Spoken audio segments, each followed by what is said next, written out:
Hello, everyone. It's me, Kirsten, and this is the It's Giving Mystical podcast. And this is your podcast for the week ahead, the week of April 17th. Okay, so Mars went direct, which was a big deal energetically last Thursday, the 9th. So, wondering how you're feeling differently coming into this next week, where in your body, like what's woken back up, noticing where Aries is in your chart, but also where Scorpio is in your chart is really helpful at this time.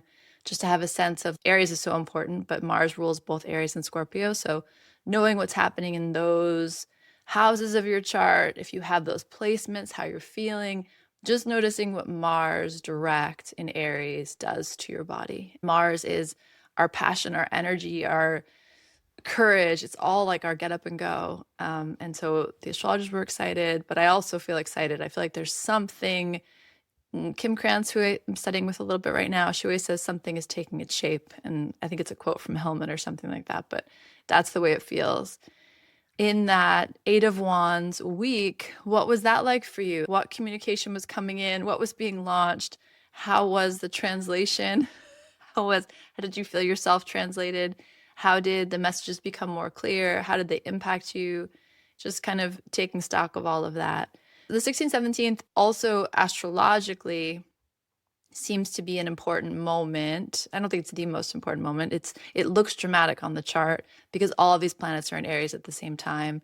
There's something definitely taking its shape. So it's helpful to understand what that's activating in your chart.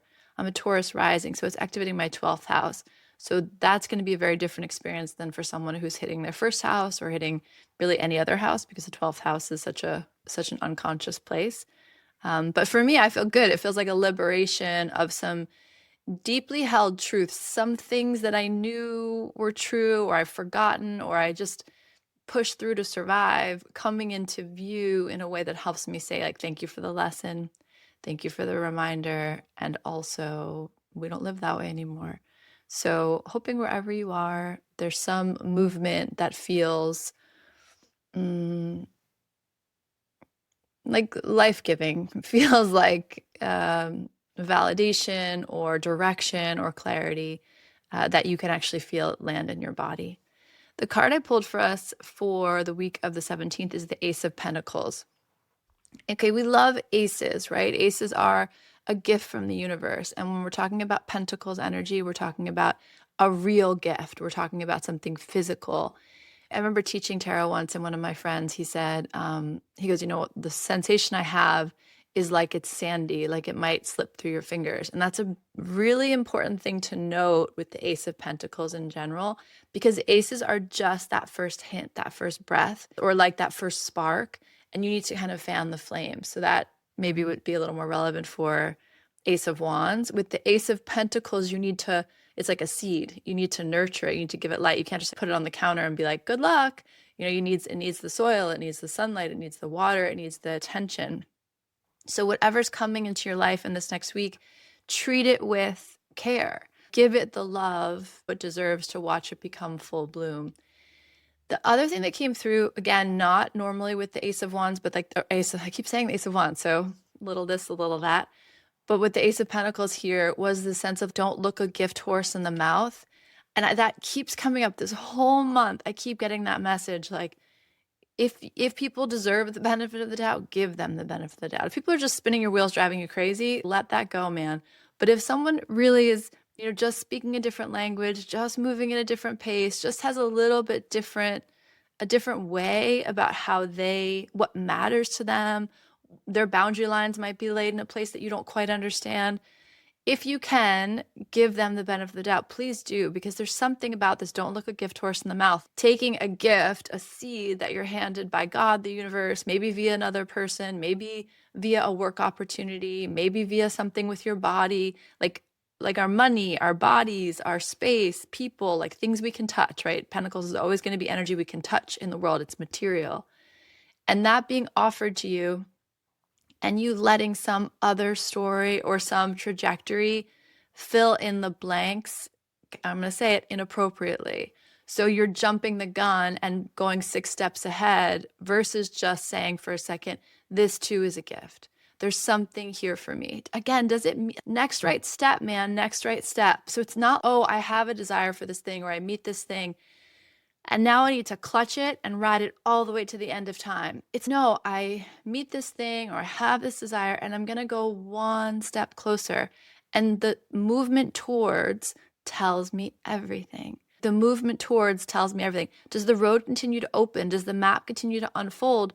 Or is it this, I was meant to go this far and understand this, and now I'm turning in a different direction. Now I'm headed elsewhere. So we really want to take our impulses and trust them. Trust that they're not always going to be a completely unfolded path. And there's something there for me. You don't want for no reason. You don't encounter for no reason. And that came up in the, was it the Six of Wands, that victory week? Pay attention to the subplots, dude. In April, you have these distracting headlines, and then you have all this other stuff happening. So notice in the world the distracting headlines, but notice in your own life. If I said to you what's happening in your life and you have your go-to one or two things, yeah, girl, yeah, man, what else? There's subplots. There's these side quest subplots coming up that are actually very rich with information. I have a friend who's helping my daughter find some work for the summer. I love that guy. Like, I've always loved that guy. He's one of my favorite people. He's just a good man. He makes me laugh. He's a good friend. And the way he's stepping in to help my daughter, my heart expands in 17 directions for him, because it makes me just adore him even more, but also because, oh my God, I forgot that I have friends who will step up in that way to care for my children too. And that is a whole thing in my system. Like, oh my God, right. You're not doing this on your own. I know I'm not, but sometimes it feels like it. Like, I'm not doing this on my own, and I have support, and I have support in the places I forget, or the places that are so unlikely. And this other thing happened with my brother. He also was helping my daughter with something. And I just could feel all this stuff healing in me because of the way these friends and family were taking care of my daughter. That's like a subplot. If you said to me, what's going on in your life, I would tell you 6 things. I wouldn't necessarily tell you about those conversations or those things that are shifting for my daughter, or those friendships, or my brother. Like, I wouldn't necessarily talk about that stuff. But yet there was something happening that week that was such a gift to me, such a gift to her, but also such a gift to me. And it's like, oh, right. And so there's the headlines get impacted by the way the ground is shifting in these subplots. All of that to say, someone, the pentacle you encounter, the ace you encounter, the new idea or feeling or connection you encounter, the new gift, the thing that someone offers you, it might not be the full-blown package. It might not be the whole puzzle fully formed. It might be just this key piece that you maybe didn't know you were looking for, that maybe you knew you were looking for. There's something about it that's, oh, this piece matters, this seed matters in my garden. There's something about this that's important. And I might not recognize the importance of it just yet, but I should please accept it with care and love and turn no gift aside kind of energy. And then also, don't look a gift horse in the mouth. So if someone's offering you something, but it's not the thing maybe you thought you wanted, or it's not what the headlines say you should be looking for, just don't fill in the blanks around. Don't try to make meaning around it other than what it is. Let it be a seed. Let it be this piece of the puzzle. Let it be this one thing. And again, with this faith that something is taking a shape, something is coming together. A lot of the astrologers are saying that April is so intense, but also a moment to recalibrate, a moment to say, okay, catch my breath. What do I want the rest of this year to look like? Where's my attention and energy going to go this year? And there are things and people and places and ideas and opportunities coming online to help you like live that path, walk that path. So Ace of Pentacles, there's just something about it feeling a little unserious or a little playful or a little suspicious. It's kind of one of the words that comes to mind. And it comes in with this energy of a little bit too good to be true, a little bit, are you playing with me? A little bit, well, that's not what I thought I was looking for. A little bit like, is there a subplot here? Is there something I'm not seeing here? So there's just something about it that raises your attention. And we want to just lean into Gay Hendricks, lean into our guy, and just say, listen, if it feels good right now, can I stay with it another beat, another breath, another minute? And can I trust myself to stay with it until it's not the thing to stay with anymore, until it's not the thing that deserves my energy anymore. So there's something really interesting about that. Yeah, there's just something about this that you can't, there's some dot you can't connect, or something about it that feels like I'm not seeing the whole picture. And instead of letting that make you afraid, let that make you excited. Let yourself be excited about the fact that something is taking its shape, something is coming together, and I can just hold this one piece and be pleased with this one piece, knowing that if one piece is coming, more pieces are coming. If this seed was handed to me, there's a reason why.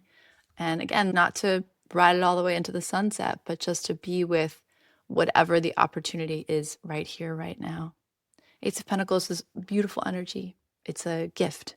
We don't look it in the mouth and we don't discard it because it's not the gift we were expecting. There's something about gratitude and interest and curiosity about why this gift, why this seed, why this connection, why this impact, why this manifestation.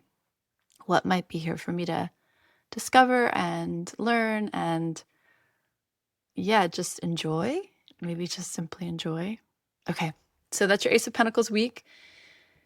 Don't forget we're in this Emperor moment. Don't forget we're in this Temperance moment. Don't forget that we're trying to negotiate something. There's some kind of alchemical shift happening in our material plane. And so again, like that Ace of Pentacles, it might come in as something, I've seen this before. And yet, have you? Have you been here before? I bet you haven't. I bet in some way you haven't. And you are not the same person that might have met that in the past. And so what does this version of you do with that, this new energy, this new gift?